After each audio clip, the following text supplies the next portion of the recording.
Hello friends, पटवारी परीक्षा के लिए सेकंड एक टॉपिक है गणित का समतलीय आकृतियों का परिमाप एवं क्षेत्रफल। वो करेंगे। इसमें जो है वो है त्रिभुज, चतुर्भुज, आयत, वृत्त और त्रिज्याखंड एवं वृत्तखंड। ये सब इसमें दिया है। हम जो भी टॉपिक करेंगे इसमें इन सभी टॉपिक को करेंगे तो इनको बेसिक से शुरू करेंगे, बेसिक, और उसके बाद क्वेश्चन करेंगे। एक पार्ट बेसिक का होगा और बाकी क्वेश्चन बाद में क्वेश्चन होंगे। आज हम टॉपिक जो पहला है त्रिभुज करेंगे। इसका बेसिक यानी कि सूत्र और परिमाप का सूत्र कितने प्रकार होते हैं ये करेंगे आज। त्रिभुज है क्या कि ऐसी बंद आकृति जिसकी कितनी हो, 3 भुजाएं हो और 3 कोण हो। त्रिभुज है, त्रिभुज मतलब 3 भुजाएं हो और 3 कोण। अब इसके भुजाओं के आधार पे हम इसको बांटते हैं तो ये 3 प्रकार के होते हैं। समबाहु त्रिभुज। अब देखिए समबाहु त्रिभुज में क्या होता है, तीनों भुजाएं समान होती है। दूसरा नंबर आता है इसमें समद्विबाहु त्रिभुज, द्विबाहु, जिसमें 2 भुजाएं समान होती है, यानी कि उनका जो मान होता है वो समान होता है 2 भुजाओं का। तीसरा जो पार्ट है वो है विषमबाहु त्रिभुज। अब देखिए विषम मतलब तीनों भुजाओं का जो मान है या तीनों भुजाएं वो क्या होती है, अलग अलग, यानी कि तीनों का मान क्या होगा, अलग अलग होगा। अब अगर हम इनको कोणों के आधार पे देखें, त्रिभुज को कोणों के आधार पर देखें तो ये 3 प्रकार के होते हैं। कौन कौन से? न्यून कोण त्रिभुज। अब देखिए न्यून कोण त्रिभुज जिसमें तीनों कोणों का जो मान है वो किससे हो, 0 डिग्री से लेकर 90 डिग्री के बीच में हो, लेकिन 90 डिग्री न हो। ठीक है।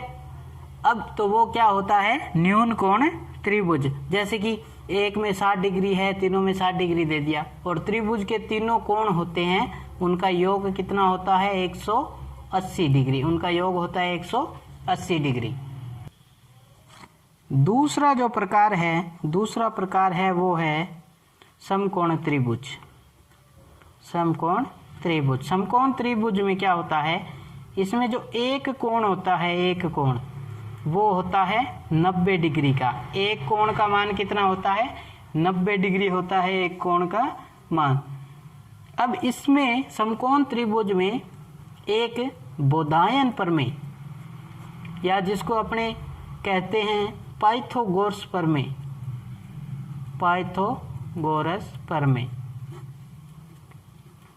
वो लगती है। ये देखिए ये कर्ण है, ये लंब और ये आधार, यानी कि 90 डिग्री का जो कोण होता है उसके सामने वाली भुजा होती है कर्ण। तो इसके लिए कर्ण स्क्वायर बराबर आधार स्क्वायर प्लस लंब स्क्वायर। तीसरा जो प्रकार है वो है अधिक कोण त्रिभुज। अधिक कोण में क्या होता है, 90 डिग्री मान नहीं होगा, 90 डिग्री से लेकर 180 डिग्री के बीच में, दोनों 90 डिग्री और 180 डिग्री के मान नहीं होंगे, लेकिन इन दोनों के बीच में मान होगा तो वो होगा अधिक कोण त्रिभुज। जैसे हमने ऐसे एक त्रिभुज बनाया, मान लो इसका मान 120 डिग्री है, तो ये कौन सा होगा, अधिक कोण त्रिभुज। इसमें अधिक कोण त्रिभुज। ये तो हुई प्रकार की बात। अब हम इनके परिमाप और क्षेत्रफल की बात करेंगे। तो देखिए त्रिभुज का परिमाप, कोई सूत्र की आवश्यकता नहीं होती, इसमें तीनों भुजाओं को जोड़ दो, तीनों भुजाओं का योग, वो क्या हो जाएगा, परिमाप। जैसे कि ये है, यहाँ पे ए बी सी 3 मान दिए हैं, तो इन तीनों को अगर आप जोड़ देते हो तो वो क्या हो जाएगा, परिमाप। अब इनके क्षेत्रफल से संबंधित सूत्र की बात करेंगे जो हमारे इस टॉपिक में काम आएंगे।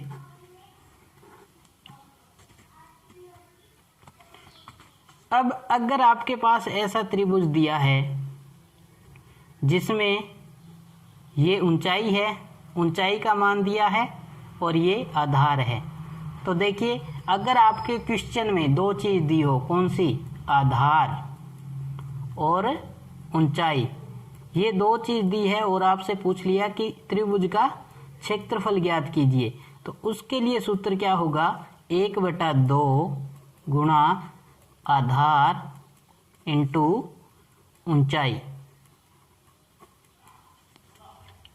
सेकंड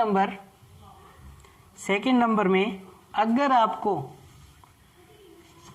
त्रिभुज के मान दिए हैं और तीनों मान आपको अलग अलग दिए हैं, जैसे कि विषमबाहु त्रिभुज हो गया, तीनों मान आपको अलग अलग दिए हैं, तो उसके लिए हम हीरो का सूत्र लगाएंगे। क्षेत्रफल ज्ञात करने के लिए हीरो का सूत्र लगाएंगे। हीरो का सूत्र क्या होता है, s minus a, s minus b, s minus c। अब देखिए ए बी सी, ये क्या है, ए बी सी, ये तो है त्रिभुज की भुजाएं, भुजाओं का मान। अब देखिए s क्या होता है, a प्लस बी प्लस सी बटा में 2, इसको आप बोल सकते हो अर्ध परिमाप, क्योंकि तीनों का योग और उसमें भाग दे दिया 2 का, तो वो क्या हो गया, अर्ध परिमाप। तीसरे प्रकार का जो क्वेश्चन बनता है, मान लीजिए आपको त्रिभुज के मान दिए हैं और उनमें से आपको एक मान दिया है, यानी कि समबाहु त्रिभुज है और एक ही मान दिया है आपको, तो उसका क्षेत्रफल क्या होगा, समबाहु त्रिभुज का क्षेत्रफल जिसमें आपको एक ही मान दिया हो, तो देखिए उसका होगा कि भुजा की घात 2, यानी कि भुजा समान है, तो भुजा की घात 2 √3/4, भुजा की घात 2 √3/4। अब अगर आपको कोई क्वेश्चन ऐसा दे दिया जिसमें दो भुजाएं समान हो, जैसे कि समद्विबाहु त्रिभुज, दो भुजाएं समान हो और तीसरे भुजा का मान अलग हो, तो ऐसे प्रकार के त्रिभुज का क्षेत्रफल का सूत्र और उसको हम कैसे ज्ञात करेंगे, वो होता है b की घात b/4 4a² माइनस b²। अब देखिए कई बार यहाँ पे ये गलती हो जाती है हमसे कि a का मान कौन सा होगा और b का मान कौन सा होगा, तो उसके लिए हम ऐसे भी इस सूत्र को ध्यान में रख सकते हैं कि त्रिभुज का क्षेत्रफल, यानी कि समद्विबाहु त्रिभुज का क्षेत्रफल क्या होगा, असमान भुजा बटा में 4। देखिए अलग कौन सी भुजा है, सबसे पहले अलग असमान है ना, 2 का मान तो सेम है, तो वो आएगी पहले, उसके बाद अब देखिए असमान भुजा के बटा में 4 लगा दिया, बचा क्या, समान भुजा, तो 4 इंटू समान भुजा की घात 2 माइनस असमान भुजा की घात 2। इस प्रकार से हम इन सूत्र का उपयोग करके क्वेश्चन को हल करेंगे। ये हमारा त्रिभुज के लिए बेसिक है इस टॉपिक को करने के लिए। अब हम इसके बाद नेक्स्ट वीडियो में इस पर आधारित सभी प्रकार के क्वेश्चन करेंगे। धन्यवाद।